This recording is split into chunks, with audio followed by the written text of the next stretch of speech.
오늘 우리에게 주시는 하나님의 말씀은 디모데전서 3장 14절에서 4장 5절까지의 말씀입니다.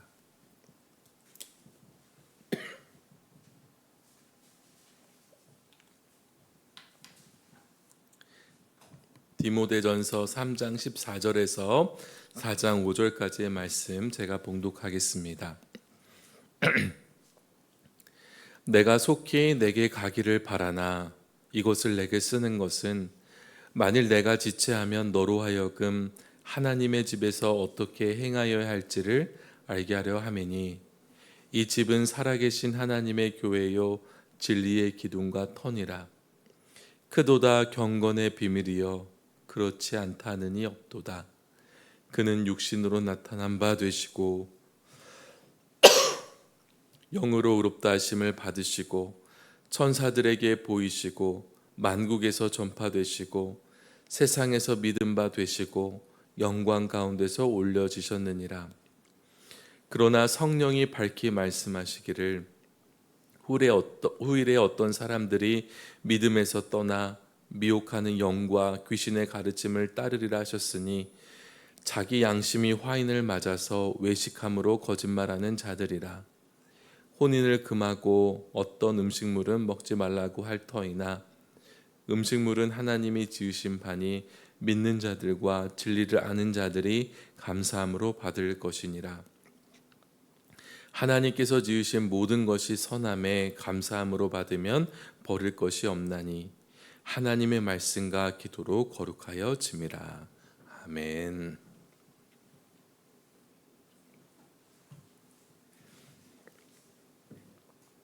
네. 오늘 읽은 본문에서는 사도 바울이 디모데에게 편지를 쓰는 이유를 밝히고요. 또 교회의 정체성을 설명하고 거짓 가르침에 대응할 것을 말합니다. 우리 먼저 14절과 15절을 보겠습니다. 내가 속히 내게 가기를 바라나 이것을 내게 쓰는 것은 만일 내가 지체하면 너로 하여금 하나님의 집에서 어떻게 행하여야 할지를 알게 하려 함이니 이 집은 살아계신 하나님의 교회요 진리의 기둥과 터니라. 바울은 디모데에게 속히 가기를 원했습니다. 그러나 당시 원거리를 움직인다는 것이 쉬운 일이 아니었습니다. 그래서 지체될 수도 있었습니다. 요즘처럼 교통과 통신이 발달된 시대에는 잘 이해되지 않습니다. 아무리 해외에 있다고 하더라도 약속하면 약속 시간에 맞춰서 갈 수가 있습니다. 그러나 그 당시에는 교통수단이 많지도 않았고 또 재정이 많이 들었고 또 그 가는 길이 험난했습니다. 그래서 지체되는 일들이 많이 있었습니다. 빨리 가고 싶고 속히 가고 싶지만 지체될 수 있는 그런 사도 바울의 심정을 우리가 생각해 볼 수 있습니다. 바울이 만약에 디모데가 사역하고 있는 에베소 교회에 간다면 얼마나 좋았을까요? 교회의 상황도 보고 또 디모데가 하는 것을 옆에서 지켜보고 어떻게 해야 할지를 하나하나 다 알려줬을 거예요. 우리가 이제 도제 교육이라고 하죠. 이제 스승 옆에서 하는 것들을 그대로 보고 교육을 받는 것. 이게 의술도 이게 쉽게 발전하기가 어려운 게 도제 교육의 부분이 크기 때문이라고 합니다. 그러나 이제 사도 바울이 지체될 경우를 대비해서 이 편지로 하나님의 집에서 어떻게 행하여야 할지를 알려준다고 이야기합니다. 이 편지의 목적은 어떻게 교회에서 행해야 할지 가르쳐 주기 위함입니다.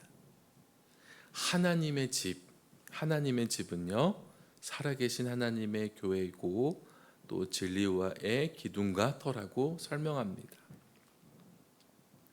진리의 기둥이라는 표현이 어떻게 나왔을까? 에베소는요 아르테미스 신전의 거대한 기둥들로 유명했습니다. 바울은 이런 이미지를 사용해서 그런 아르테미스 신전보다도 더 위대한 교회로서 세상에 진리를 높이 들어 보이고 진리가 흔들리지 않도록 지탱하는 사명을 가진다는 점을 표현하고 있습니다. 네, 그리고 한 16절을 보겠습니다. 크도다 경건의 비밀이여 그렇지 않다느니 없도다. 그는 육신으로 나타난 바 되시고 영으로 의롭다 하심을 받으시고 천사들에게 보이시고 만국에서 전파되시고 세상에서 믿음 바 되시고 영광 가운데서 올려지셨느니라. 이 경건의 비밀은 6줄로 된 초기 기독교의 찬송시입니다. 초대교회가 승인한 찬송시예요. 첫째 줄이 육신으로 나타난 바 되시고 예수님의 성육신 사건을 가리키고요. 둘째로 영으로 의롭다 하심을 받으시고 성령께서 예수님을 부활시킴으로 예수님이 의롭게 되셨다는 뜻입니다. 셋째 줄은 천사들에게 보이셨다. 이것은 그리스도께서 승천하시고 하늘 보좌에 앉으셔서 천사들의 찬양의 대상이 되셨다는 의미입니다. 넷째, 만국에서 전파되셨다. 복음이 모든 민족에게 선포된 것을 의미합니다. 이는 그리스도의 지상 명령과 일치하며 바울의 이방인 선교 사역과도 연결됩니다. 다섯째, 세상에서 믿음 바 되셨다. 복음 전파의 결과로 세계 여러 지역에서 사람들이 그리스도를 믿고 있음을 나타냅니다. 여섯째, 영광 가운데서 올려지셨다. 그리스도가 승천해서 하나님 우편에 좌정하신 영광스러운 사건을 가리킵니다. 이 6줄의 찬송시는요, 이제 그리스도의 생애와 사역을 요약합니다. 또 구원 사역을 제시합니다. 교회가 붙들고 선포해야 될 복음, 이것이 바로 경건의 비밀입니다. 이렇게 사도 바울은요, 진리를 제시해요. 우리가 디모데도 잘 알고 있는 찬송시를 예를 들어서 진리를 설명을 합니다. 그러고 나서 이제 4장에 들어가서 교회가 직면한 이 거짓 가르침의 문제를 다룹니다. 4장 1절을 보십시오. 그러나 성령이 밝히 말씀하시기를 후일에 어떤 사람들이 믿음에서 떠나 미혹하는 영과 귀신의 가르침을 따르리라 하셨으니, 성령께서 교회가 당면할 문제에 대해서 경고해 주셨습니다. 미혹하는 영과 귀신의 가르침을 따르는 어떤 사람들이 교회에 들어올 것인데 그들을 분별하라, 이렇게 경고해 주셨습니다. 교회 안에 이런 문제가 없었다면 사도 바울이 그렇게 심히 염려하면서 편지를 쓰지는 않았을 텐데요. 이 디모데가 이 부분에 대해서 명확하게 준비가 될 수 있도록 언급을 합니다. 2절을 보세요. 자기 양심이 화인을 맞아서 외식함으로 거짓말하는 자들이라. 화인을 맞아서, 이게 무슨 표현이냐면 인두로 양심이 찢어져서 감각을 잃은 것과 같다는 뜻입니다. 악행을 반복적으로 해서 양심이 무감각해진 것입니다. 그들이 가르칠 거짓된 내용이 3절 전반부에 나옵니다. 혼인을 금하고 어떤 음식물은 먹지 말라고 할 터이나, 이들이 성욕과 식욕 절제를 규범으로 하는 금욕주의적 가르침을 가르칠 것이라는 것을 암시합니다. 우리가 일반적으로 생각할 때에 성욕과 식욕을 절제하는 게 경건에 가깝다고 생각을 합니다. 그렇기 때문에 자칫하면 현혹될 수 있는 가르침입니다. 혼인을 금한다는 것은요, 바울의 가르침과는 다른 것입니다. 사도 바울이 고린도전서 7장에서 결혼에 관하여 이야기를 하는데요, 결론적으로 어떻게 얘기하냐면 결혼하는 자도 잘하거니와 결혼하지 아니하는 자는 더 잘하는 것이라. 이게 독신이 좋다 얘기하지만 혼인을 금하는 것과는 다른 것입니다.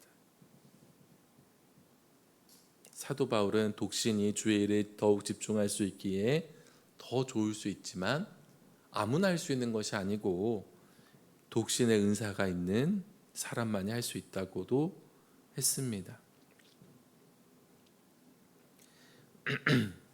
거짓 교사들은 누구나 결혼하지 말아라. 그런데 그것은 미혹의 영에 속아서 교회를 혼란에 빠뜨리는 가르침이었습니다. 이단의 가르침 중에는요, 단순하고 명확해서 마음을 끄는 것들이 있어요. 혼인하지 말아라. 한마디로 끝납니다. 그런데 바울은 혼인 문제에 대해서 한마디로 끝나지가 않아요. 한 거의 49절에 걸쳐서 이미 혼인한 경우에, 또 믿지 않는 남편의 경우에, 과부가 된 경우에 여러 가지 사례를 들어서 또 여러 가능성에 대해서 말씀을 합니다. 때로 진리는요, 복잡하고 불분명해 보입니다. 우리 현실이 그러니까요. 우리 삶이 다양하고 여러 사항에 처할 수 있기 때문에 한마디로 끝내기 어려운 때가 많아요. 그런데 우리에게는 참 매혹적이고 마음이 쉽게 동하는데 진리가 아닌 것들이 있어요. 그냥 아주 단순하고 명확할 때, 때로는 단순한 게 진리일 때도 있죠. 하지만 그렇지 않을 때도 있습니다. 우리가 이제 유튜브나 이런 많은 이제 이야기들이, 영상들이 오고 가는데 어떤 것들은 굉장히 매혹적이에요. 딱딱 얘기하는데 아주 틀린 얘기가 없습니다. 그 논리를 따라가다 보니까 생각하지 못했던 또 새로운 주장을 합니다. 야, 놀랍다. 그런데 그것이 우리에게 유익하지 않을 수도 있습니다. 예수님을 잘 믿고 있던 성도들에게 어느 날 거짓 교사들이 찾아와서 이야기하는 거예요. 구원받으려면은 예수님을 믿어야 되지만 결혼도 하면 안 돼. 결혼했으면 이혼해야 돼. 그리고 어떤 음식들은 먹어서는 안 돼. 그때 어떤 문제가 발생하냐면 예수님만 믿어서는 구원받을 수가 없는 거예요. 예수님도 믿어야 되지만 결혼도 하면 안 되고 어떤 음식을 먹어서는 안 돼요. 그러면서 율법주의에 빠지게 되는 겁니다. 예수님만 의지하는 게 아니라 어떤 특정한 가르침을 지키는 자기의 행위를 의지하게 되는 거예요. 유대인에게는 음식 규례가 있었지만 이방인 그리스도인에게도 적용하지는 않았습니다. 모든 그리스도인에게 적용되는 보편적인 율법, 도덕법이라고 보지 않았어요. 유대인들이 따를 그들의 문화와 관습으로 분류되었습니다. 이것이 바로 예루살렘 공의회에서 결정한 중요한 사건입니다. 그런데도 미혹된 이들은 진리를 거스러서 성도들을 금욕주의적 가르침에 얽매이게 하려고 했습니다. 그런데 사도 바울은 이것에 대해서 어떻게 말씀하냐면 하나님의 선한 창조물로 보라고 하는 거예요. 3절 후반부부터 5절까지 한번 보십시오. 하나님이 지으신 바니 믿는 자들과 진리를 아는 자들이 감사함으로 받을 것이니라. 하나님께서 지으신 모든 것이 선함에 감사함으로 받으면 버릴 것이 없나니 하나님의 말씀과 기도로 거룩하여 짐이라. 네, 아멘이죠. 이 세상의 모든 것이 하나님이 창조하신 것들이에요. 선하신 하나님이 지으신 것들은 사실 다 선합니다. 감사함으로 받으면 버릴 것이 없어요. 또한 하나님의 말씀과 기도로 거룩해졌습니다. 여러분, 하나님이 창조하신 성은요, 아름답고 좋은 겁니다. 그런데 이 성을 오용할 때, 우리가 과도하게 탐닉할 때, 변질될 때 죄가 됩니다.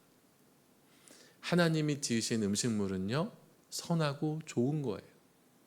그런데 그것들을 과도하게 욕심내어서 먹을 때에, 또 우리에게 좋지 않은 방식으로 섭취할 때에 문제가 발생합니다. 과도하게 추구하고자 하는, 또한 우리의 그런 탐심을 채우고자 하는 잘못된 욕망이 죄를 만드는 것이지, 하나님이 지으신 이 성과 이런 모든 세상이 죄인 것은 아닙니다. 그래서 혼인을 금하고 어떤 특정한 음식을 먹지 말라고 하는 것은요, 잘못하는 겁니다. 하나님이 지으신 선한 것을 아예 부정하는 꼴이고요. 우리는 그렇게 해서는 안 되고, 하나님이 주신 소중한 선한 것들을 아름답게 지키고 누릴 수 있도록 성령의 인도하심을 구하면서 살아야 할 것입니다. 기도하겠습니다. 하나님 감사합니다. 디모데에게 주신 하나님의 말씀 통해서 우리 교회가 붙들어야 될 진리와 물리쳐야 할 거짓이 무엇인지를 깨닫게 하시니 감사드립니다. 거짓이 때로는 진리처럼 보일 때가 있습니다. 단순하고 명확해서 우리의 마음을 끌 때가 있습니다. 주님, 그러나 오늘 우리에게 성령께서 말씀하시듯이 우리에게 지혜와 분별력을 주셔서 하나님 헛된 가르침에 흔들리지 않게 하여 주시고 진리 위에 굳건히 서게 하여 주시옵소서. 하나님께서 창조하신 이 아름다운 세상을 우리가 바르게 누리며 또한 잘 돌보며 살아가기를 간절히 소원합니다. 우리의 과도한 욕심으로 말미암아 세상이 파괴되고 또 그로 인해서 우리가 여러 어려움을 겪고 있는데, 이제부터라도 바르게 잘 돌보고 누릴 수 있도록 하나님 우리에게 지혜와 은혜를 베풀어 주시옵소서. 하나님, 오늘도 주님을 사랑하는 마음으로 예물을 드린 손길들이 있습니다. 주님께서 그 마음의 소원을 아시오니 가장 좋은 것으로 응답하여 주시고 늘 하나님을 영화롭게 하는 아름다운 삶으로 살아가게 하여 주시옵소서. 하나님, 오늘부터 영유아 유치부 여름 성경학교가 시작됩니다. 하나님, 모든 것을 주관하여 주시고 다스려 주시옵소서. 이 일을 인도하는 우리 전도사님과 교사들 위에 특별한 은혜를 더하여 주시옵소서. 주님, 모든 순서 가운데 일하여 주사 하나님 우리 어린아이들이 하나님을 만나고 하나님 주신 은혜 가운데 믿음으로 자라나는 큰 은혜를 베풀어 주시옵소서. 하나님, 무더운 여름입니다. 이 계절에 우리 성도님들 건강 상하지 않도록 지켜 보호하여 주시옵소서. 하나님, 또한 사회가 경제가 어려운 부분들이 있습니다. 그로 인해서 말 못할 어려움 가운데 신음하고 있는 성도들이 있다면 주님, 그들에게 일용할 양식을 공급하여 주시고 이 어려움들을 잘 이겨낼 수 있도록 주님 함께하여 주시옵소서. 하나님, 주님께서 귀하게 세우신 우리 수표교회가 주님 오시는 그날까지 주신 사명 잘 감당하는 교회가 되기를 원합니다. 성령님, 우리 교회 가운데 역사하여 주시고 날로 부응하게 하여 주시옵소서. 세우신 김진홍 담임 목사님 위에 늘 성령의 능력으로 강하게 붙들어 주시고 우리 교회가 말씀과 기도 가운데 굳건히 서게 하여 주시옵소서. 이 아침에 기도하며 나아가는 성도님들을 축복하여 주시고 온라인을 통해서 새벽 예배를 드리는 성도님들 주여 함께하여 주시옵소서. 오늘 이 하루가 주의 말씀 안에서 또 주님의 임재 안에서 승리하는 하루가 되게 하여 주시옵소서. 예수 그리스도의 이름으로 기도합니다. 아멘. 하늘에 계신 이름이 거룩히 여김을 받으시오며 나라가 임하시오며 뜻이 하늘에서 이루어진 것 같이 땅에서도 이루어지이다. 오늘 우리에게 일용할 양식을 주시옵고 우리가 우리에게 죄 지은 자를 사하여 준 것 같이 우리의 죄를 사하여 주시옵고 우리를 시험에 들게 하지 마시옵고 다만 악에서 구하시옵소서. 나라와 권세와 영광이 아버지께 영원히 있사옵나이다. 아멘.